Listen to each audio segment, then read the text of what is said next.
Assalamualaikum warahmatullahi wabarakatuh.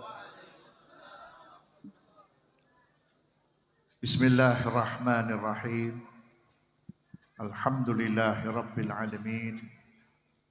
Wa bihi nasta'inu ala umuri dunya waddin. Wassalatu wassalamu ala sayyidil mursalin Sayyidina Muhammadin wa ala alihi wa sahbihi ajma'in. Allahumma salli ala nuril anwar wa siril asrar wa tiryakil aghyar wa miftahi babil yasar Sayyidina Muhammadin al-Mukhtar wa alihi al-adhar wa ashabihi al-akhyar adada ni'amillahi wa ifdalih. Al-mukarramun wal muhtaramun, para alim ulama, para kiai, para asatid, para muallimin, dan para habaib, terkhusus pimpinan Majlis Dakwah Al-Adni Fadilatul Ustadz Muhammad, Wakil Ketua Majlis Dakwah Al-Adni Al-Ustadz Muhammad Hendi, dan segenap para guru dari Majlis Dakwah Al-Adni dari bermacam-macam wilayah yang sama-sama kita hormati dan mudah-mudahan dimuliakan oleh Allah Subhanahu wa taala. Terkhusus kepada Bang Ruli beserta segenap jamaahnya yang mudah-mudahan diberkahi oleh Allah Subhanahu wa taala.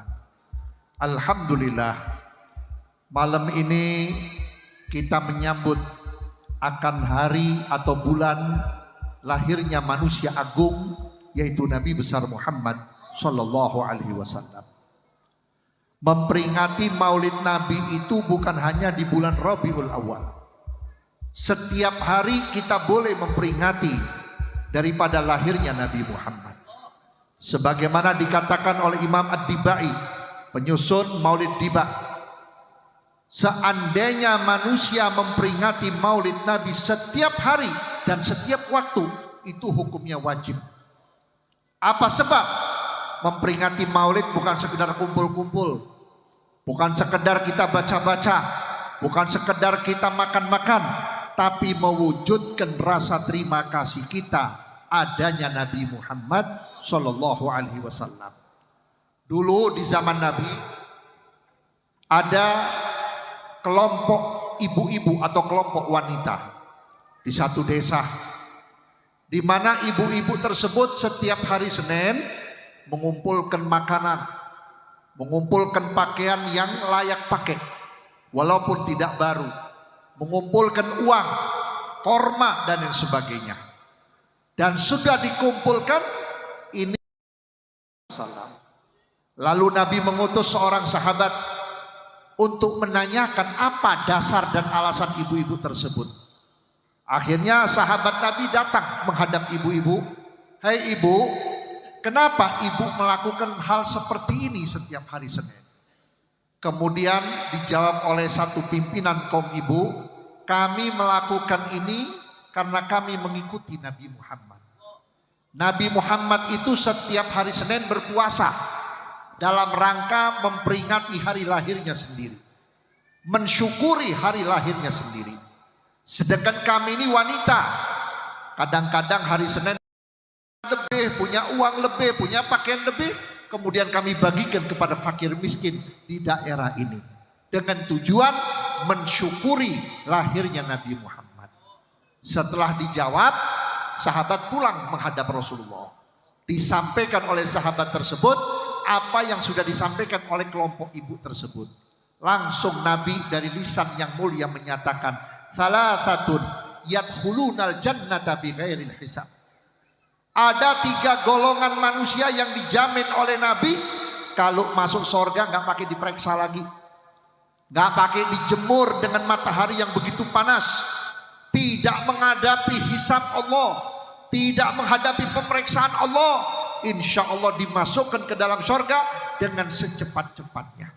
Sahabat pada waktu itu kagum, heran, kila manhum ya Rasulullah, siapa mereka itu ya Rasulullah? Dijawab oleh Nabi, rajulun a'dhamu miladi bisururin wabtihaj. Orang yang mengagumkan daripada kelahiranku dengan rasa senang, dengan sungguh-sungguh, tidak ada rasa menyesal, tidak ada rasa capek, tidak ada merasa dirugikan, benar-benar bersyukur dan senang atas lahiranku. Orang tersebut dijamin oleh Nabi masuk surga dari golongan pertama. Mudah-mudahan panitia dan gurunya pada malam ini insya Allah menjadi golongan yang pertama. Saudara-saudara hadirin yang saya hormati, orang yang tidak suka dengan maulidnya Nabi Muhammad cuma setan. Makanya datangnya bulan Rabiul Awal ini membuat setan kepanasan. Makanya jangan heran kalau di YouTube masih ada orang yang nyeleneh. Maulid bid'ah, gak perlu hadir maulid, haram, itu setan. Setan ini ada dua. Ada yang disebut minal jinnati wan nas, dari bentuk manusia maupun bentuk jin.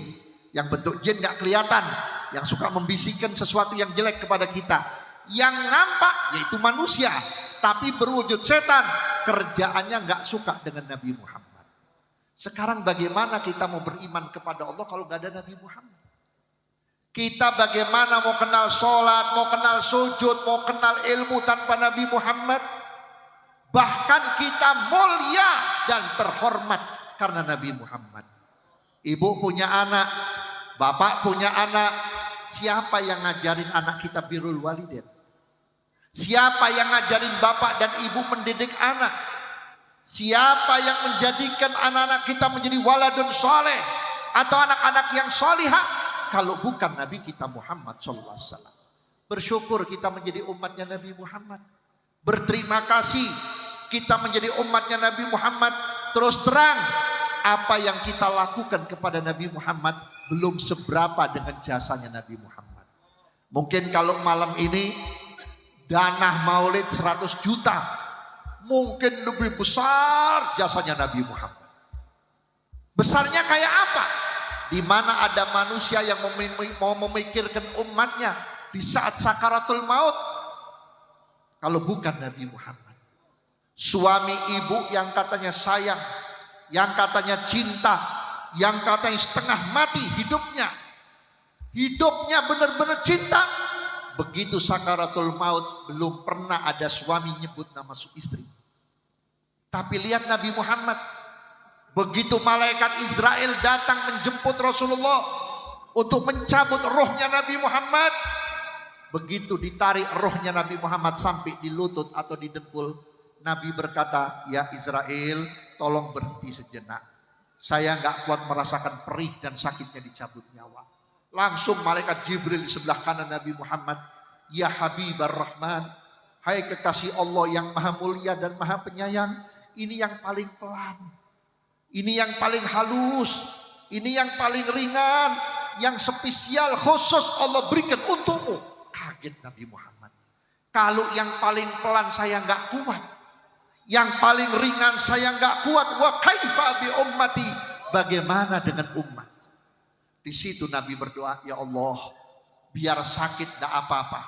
1000 kali sakit saya terima. Yang penting satu, ya Allah, satukan rasa sakitnya umatku ketika dicabut nyawa, biar aku yang menanggungnya, ya Allah. Ada nggak manusia seperti Nabi Muhammad? Ada nggak? Sampai detik ini Nabi di dalam kubur, tapi wafatnya Nabi tidak seperti manusia biasa. Hidup di dalam kubur. Setiap hari Senin dan Kamis nama kita dibawa oleh malaikat Raqib wa Atid yang mencatat amal.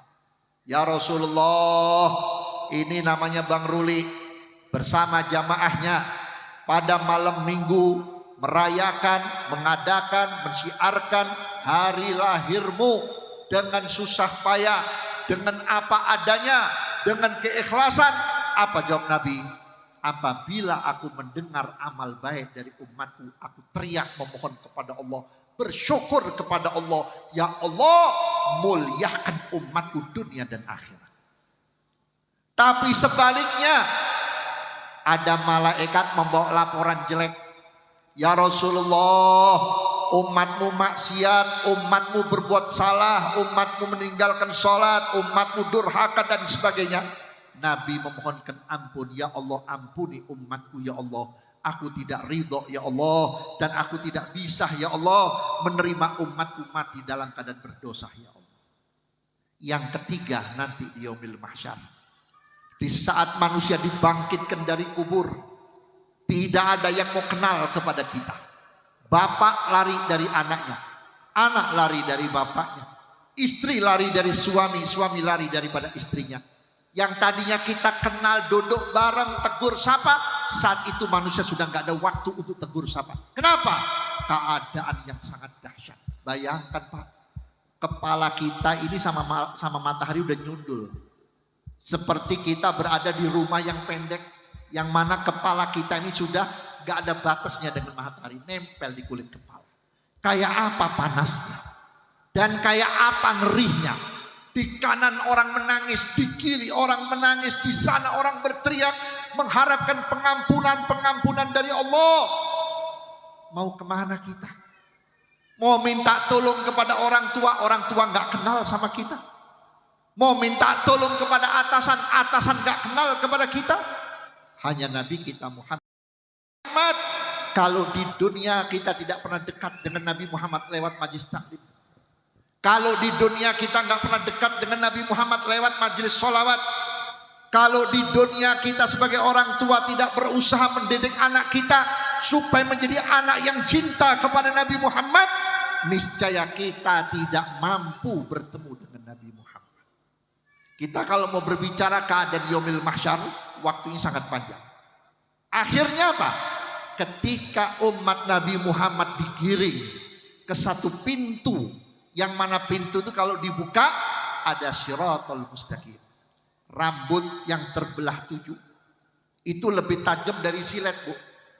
Lebih tajam dari pedang, Bu. Siapapun orangnya, mau nabi, mau rasul, mau wali, kalau mau masuk surga harus lewat jembatan tersebut. Nabi Muhammad tetap, walaupun Nabi Muhammad yakin umatnya yang soleh bakal selamat, tapi tetap Nabi Muhammad ada rasa khawatir. Sambil berdoa, Allahumma sallim ummati, Allahumma sallim ummati. Selamatkan ya Allah umatku, selamatkan ya Allah umatku. Disitulah banyak umat Nabi Muhammad yang diberi kelebihan oleh Allah. Apa kelebihan? Bayangkan, gak masuk akal. Kita jalan di satu jembatan yang lebih kecil daripada rambut, tapi jalannya seperti kilat. Tapi jalannya ekspres. Siapa itu? Itulah umat Nabi Muhammad yang hatinya selalu merindukan, ingin berjumpa dengan Nabi Muhammad. Saudara-saudara hadirin, Nabi Muhammad SAW ini merupakan manusia yang menjembatani urusan kita. Jangan urusan akhirat, urusan dunia. Ibu bapak punya hajat, punya maksud, mau dipercepat oleh Allah, Nabi Muhammad. Bapak ibu kepengen punya anak soleh, Nabi Muhammad. Kita mau punya masyarakat yang soleh dan solihah, Nabi Muhammad. Kita punya negara mau aman dan sentosa, Nabi Muhammad. Kenapa? Nabi Muhammad ini uswah. Laqad kana lakum fi Rasulillahi uswatun hasanah. Di dalam diri Nabi Muhammad ini banyak yang ditiru. Mau jadi pemimpin yang baik, yang dicintai rakyat, yang dicintai masyarakat. Bagaimana Nabi Muhammad? Bagaimana Rasulullah? Perutnya lapar, Bu. Nabi Muhammad laparnya bukan 1 jam, 2 jam. Kalau kita mungkin telat makan 1 jam. Sudah kena penyakit lambung. Tapi Nabi Muhammad sampai 2-3 hari nggak makan. Sampai sering dipergokin oleh menantunya Sayyidina Ali. Setiap ruku itu perutnya Nabi itu berbunyi kerutuk. Bukan bunyi karena lapar. Ternyata di perut Nabi diikat dengan kain sorban, diganjel dengan potongan-potongan kayu. Sudah beberapa hari Nabi nggak makan.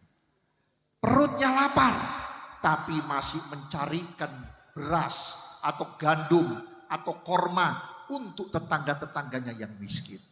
Ada nggak pemimpin seperti itu? Sekarang perutnya udah kenyang, rumahnya udah gedongan, duitnya miliaran, masih mau makan duit orang miskin. Betul nggak? Raskin, berasnya orang miskin masih dijual, yang mestinya gratis dijual. Ini sekarang. Sudah tidak ada rahmat kasih sayang kepada umat Nabi Muhammad. Ditambah lagi sekarang bermacam-macam masalah. Masya Allah, makanya saya katakan Indonesia ini katanya mayoritas umat Islam. Menurut saya jumlahnya umat Islam memang mayoritas, tapi hakikatnya Muslim di Indonesia minoritas. Yang mayoritas adalah munafikun, orang munafik. Betul nggak? Ngaku Islam nggak demen diajarkan ajaran Nabi, diadakan, digerakkan revolusi akhlak, marah, nggak mau revolusi akhlak, perubahan akhlak. Yang tadinya mabok jangan mabok, yang tadinya bugil jangan bugil, yang tadinya korupsi jangan korupsi. Mereka nggak terima, ternyata mereka bajingan tengik semuanya. Betul nggak? Mereka pelakunya. Bagaimana kita nanti bisa ketemu Nabi? Mereka lupa kalau umur mereka Allah yang nentuin. Betul apa tidak? Pak Lurah bisa ngasih KTP, tapi di KTP nggak ada tanggal mati, yang ada tanggal lahir. Kenapa? Karena Pak Lurahnya sendiri nggak tahu kapan matinya. Pak Camat nggak tahu kapan matinya. Oleh karena itu jangan coba-coba kita menghalangi daripada ajaran Nabi Muhammad. Disebut negara Muslim, mayoritas Muslim, tapi anti dengan ajaran Nabi Muhammad. Berarti di negeri kita ini mayoritas kaum munafik. Betul apa tidak? Nabi Muhammad ini manusia, tapi beda dengan manusia yang lain. Ibu waktu mau melahirkan, yang pertama keluar apa, Bu? Air ketuban, bau. Betul nggak? Nabi Muhammad ketika mau dilahirkan oleh ibu beliau Sayyidah Aminah radhiyallahu anha, tidak ada air sekecil apapun. Yang ada apa? Nur. Sampai cahaya itu menembus dinding kamar Nabi Muhammad. Sampai malaikat pun bertanya, itu nur apa? Itu keluar dari rahim Sayyidatuna Aminah. Bahkan awal adanya sesar itu adalah ibu Nabi Muhammad. Nabi Muhammad tidak dilahirkan dari kemaluan ibunya, tetapi lahir dari perut sebelah kanan ibunda Aminah, terbuka. Makanya awal sesar itu yaitu ibunda Aminah. Imam Malik radhiyallahu anhu mengatakan, barang siapa berkeyakinan bahwa Nabi Muhammad lahir dari kemaluan ibunya, orang itu sudah jatuh kufur. Naudzubillah. Ini mulia Rasulullah. Darahnya Nabi Muhammad difilter oleh Allah, dijaga oleh Allah. Tidak ada satu yang busuk. Kalau anak kecil zaman sekarang atau zaman dulu mungkin mimisan, mungkin ingusan, mungkin belekan. Nabi Muhammad bersih, nadif. Tidak ada kotoran. Gak ada Nabi Muhammad sakit kuping. Gak ada Nabi Muhammad sakit hidung. Tidak ada, bersih. Dan akhlak Nabi dituntun oleh Allah. Dari kecil dituntun. Makanya dalam kitab Sintu Duror yang tadi dibaca disebutkan la yaqulu wa la yaf'alu illa ma'rufa. Tidak ada kata-kata dan tidak ada perbuatan kecuali yang ma'ruf, yang baik-baik. Itu diri Nabi Muhammad. Saudara-saudara hadirin, siapa pelaku yang mencelah Nabi Muhammad? Muslimun. Yang ngaku orang Islam, suka maulid, ahlus sunnah, tapi benci sama Rasulullah. Kalau ditanya apa? Ini kan jawaban untuk era modern seperti ini. Milenial dan sebagainya. Ini mau milenial kok milenium kek. Untuk agama jangan dirubah-rubah. Orang-orang di Eropa masuk Islam, nggak seperti kita, masuk Islamnya karena mau kawin. Begitu cerai, pindah lagi agama. Kalau di sana Pak, yang masuk Islam pinter-pinter. Paling bodohnya doktor, profesor. Dia nggak begitu saja masuk Islam. Dipelajari lewat Quran, dipelajari lewat hadis Nabi, padahal dia belum Islam. Begitu dia menemukan ujung kebenaran Islam, mereka dan anak istrinya berbondong-bondong masuk Islam. Makanya sekarang Islam yang terkuat itu di wilayah Eropa. Di wilayah orang barat yang kelihatannya maksiat, kelihatannya bergajol, ternyata mereka sekarang berlomba-lomba menjadi umat Nabi Muhammad SAW. Di kita dirusak lewat handphone, di kita dirusak lewat tontonan, di kita dirusak lewat hiburan. Pelan-pelan kita dirusak. Sekarang ibu-ibu dirusak supaya pakai celana jengki, nggak mau. Ibu-ibu supaya pakai rok nggak mau, dibikinin dah masa potongan jilbab yang aneh-aneh. Ada jilbab yang potongannya kayak keong, ada kayak kembang. Udah nggak bisa juga pakai jilbab tertutup, dirusak lagi apa? Suruh joget. Lihatin aja kalau ada ibu-ibu joget-joget. Silakan ibu mau joget, tapi jangan ada di YouTube. Jangan dilihat orang banyak. Ibu joget sama suami ibu di kamar atau di rumah sama anak-anak buat hiburan, betul nggak? Nggak usah dilihat orang. Ini sengaja. Apa artinya? Untuk menunjukkan kualitas muslimat di Indonesia seperti ini. Ada sinetron-sinetron yang bejat, yang rusak, yang suka ngambek, yang suka bohong, yang suka selingkuh, yang jilbab. Betul nggak? Itu diperlihatkan. Apa artinya? Supaya orang-orang mengatakan Islam itu rusak. Tapi bagaimanapun orang merusak Islam, insya Allah tidak akan rusak. Hadirin yang saya hormati, nasi, air, buah-buahan yang ada di depan kita termasuk kacang ini, jangan dikira tidak mengingatkan kita. Pas kita mau ngambil, tuh kacang ngomong, Fulan, kamu sudah bersolawat kepada Nabi Muhammad. Mau minum, Fulan, kamu sudah bersolawat kepada Nabi Muhammad. Mau makan, Fulan, kamu sudah bersolawat kepada Nabi Muhammad. Tanpa Nabi Muhammad aku tidak diciptakan oleh Allah Ta'ala. Aku tidak mungkin ada yang namanya air. Aku tidak mungkin ada yang namanya beras. Aku tidak mungkin ada yang namanya makanan kalau tanpa Nabi Muhammad. Makanya kita kalau misalkan mau ada acara, termasuk ibu-ibu nih, pas mau masak nasi, kan di apa itu? Diaronin. Setelah diaronin di apa itu? Sup. Apa bu yang udah matang di apa sih? Jangan. Apa? Angir. Ya diangih. Itu ibu baca sholawat. Allahumma sholli ala sayyidina Muhammad wa ala ali sayyidina Muhammad. Insya Allah berapa orang yang makan di rumah ibu cukup? Insya Allah cukup. Kenapa? Sholawat ini memiliki mukjizat yang luar biasa. Lihat Nabi Adam. Berapa tahun Nabi Adam dipelak di atas gunung. Astagfirullah, sampai ada istighfar Nabi Allah Adam. Rabbana dhalamna anfusana wa illam taghfir lana wa tarhamna lanakunanna minal khasirin. Dicuekin sama Allah. Terus berapa puluh tahun Jibril gak tega lihat Nabi Adam dijemur, dibisikin oleh malaikat Jibril, ya Adam, udhkur Muhammad. Coba kamu sebut Nabi Muhammad. Nabi Adam udah tahu siapa Nabi Muhammad. Walaupun belum ada wujudnya. Akhirnya Nabi Adam berkata, ya Rabbi haqqi Muhammadin. Dengan hak kemuliaan Nabi Muhammad, ampunin saya, ampunin saya. Dijawab oleh Allah, ya Adam, kalau bukan kau sebut kekasihku Muhammad, ila yaumil qiyamah, kamu akan saya jemur.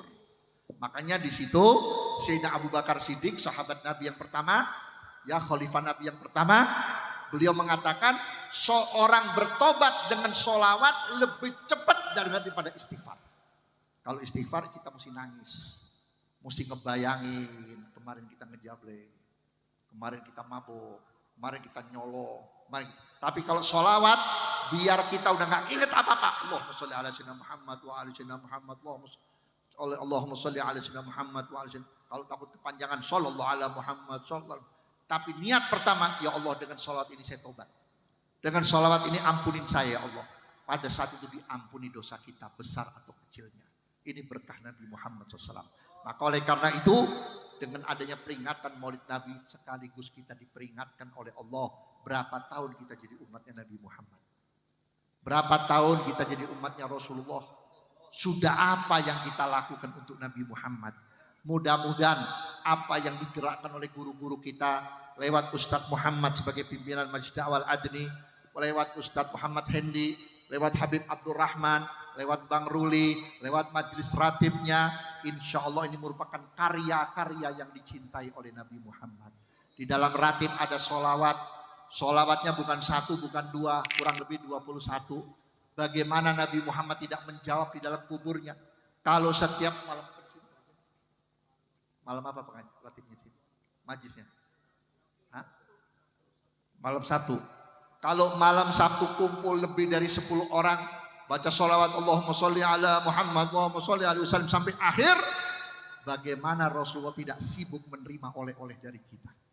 Saudara tahu Imam Hasanul Basri rahimahumullah.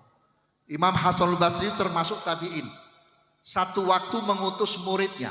Hei muridku, coba kamu cari kuburan yang jumlahnya lebih dari 500. Yang jumlahnya lebih dari 500 orang yang sudah dikubur. Begitu kamu masuk, ucapkan salam.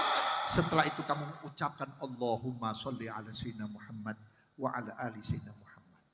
Dilakukan oleh si murid.